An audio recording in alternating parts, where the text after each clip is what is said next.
आजादी देता है, हमारे अधिकार, हमारे हक की लड़ाई लड़ने का अधिकार देता है, उसे यह प्रीति तिवारी जी बंद करवाएंगी, ऐसे अधिकारी बंद करवाएंगे।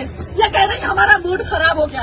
हम मूड खराब होने का जिम्मा नहीं लेते, हम अपना काम करवाने आए हैं। आप पढ़ लिख कर अपनी मर्जी से अधिकारी बनी है, सुनने के लिए, जनता को झेलने के लिए, सेवा करने के लिए अधिकारी बनी है। आप अपने कार्यालय से जनता को दुर्व्यवहार करके कार्यालय से बाहर नहीं निकाल सकती है। यह अधिकार आपको नहीं है कि आप बोले हमको और आपके साथ खड़े 4 लोग और बोले कि आप भागिए यहाँ से, निकलिए कार्यालय से। अरे आपको पता नहीं है कि पत्रकार क्या होता है? आपने मामूली समझ लिया है।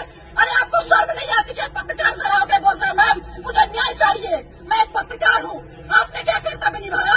आप योगी जी को नहीं जानती, सरकार आदेश नहीं सुनती है कि पत्रकार जब किसी भी अधिकारी के पास जाए, कार्यालय जाए, प्रशासन के पास जाए, तो वो इज्जत दे, पत्रकार को मान सम्मान के साथ बिठाए और उसे पूरा ब्यौरा दे जिस बारे में जानकारी चाहिए पत्रकार को।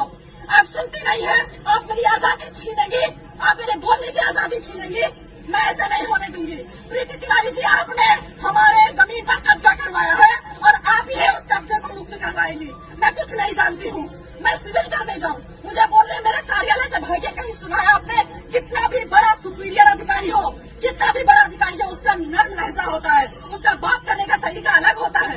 ये कहाँ से पढ़ लिख कर आई है? कैसे अधिकारी बन गई कि इनका मूड खराब हो जाता है एक पत्रकार के सवाल करने से? लेकिन मैं यहाँ पत्रकार की हैसियत से नहीं आई थी, मैं एक पीड़ित लड़की की हैसियत से लखनऊ से दौड़ दौड़ के आ रही हूँ कि मैं पीड़ित हूँ, मैं मुझे न्याय चाहिए। आपके गलत आदेश की वजह से मेरे घर पर कब्जा किया गया, आपने गलत कब्जा कर लिया, प्रशासन ने आपको गुमराह किया।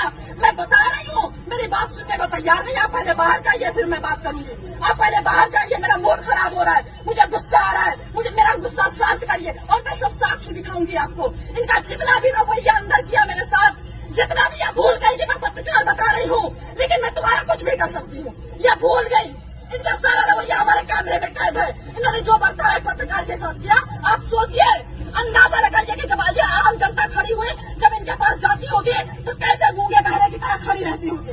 इनके आदेश के लिए एक शब्द सुनने के लिए कितना बेचैन रहती होगी कि मैम कुछ तो हमारे हक में फैसला सुना दे, कुछ तो हमारे हक में बोल दे, कुछ तो मेरे साथ न्याय कर दे। इस उम्मीद से जनता यहाँ पर खड़ी रहती है और इन्होंने अभी कार्यालय का गेट बंद कर लिया। और जब मैं परेशान हो गई, मुझे कार्यालय से बाहर निकाला गया, मुझे धक्का मारा गया, मेरे साथ दुर्व्यवहार किया गया, तब मैंने रिपोर्टिंग शुरू की, तब मैंने अपना कर्तव्य निभाया कि आज नहीं तो कभी नहीं। क्योंकि मैं यहाँ 2-2.5 महीने से चक्कर काट रही हूँ। मेरी बुजुर्ग माँ 2-2.5 महीने से आ रही कि मैम आपकी गलती की वजह से अभी तक कोई हमारे घर में घुस नहीं पाया। एसडीएम के गलत आदेश की वजह से हमारे घर पे लोगों ने कब्जा कर लिया, प्रशासन को भेजकर इन्होंने कब्जा करवा दिया।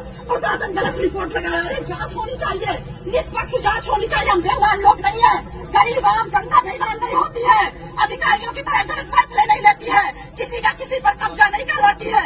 ये जो यहाँ पर आम जनता खड़ी है, ये बेईमान नहीं है। अपना खून पसीना बहाकर यहाँ पर लोग खड़े हुए हैं, उम्मीद में कि हमें न्याय मिलेगा। एसडीएम के पास जाएंगे, लोग उम्मीद में रहते हैं एसडीएम साहिबा के पास जाएंगे, हम सुनाएंगे अपनी कहानी। महिला है, महिला के साथ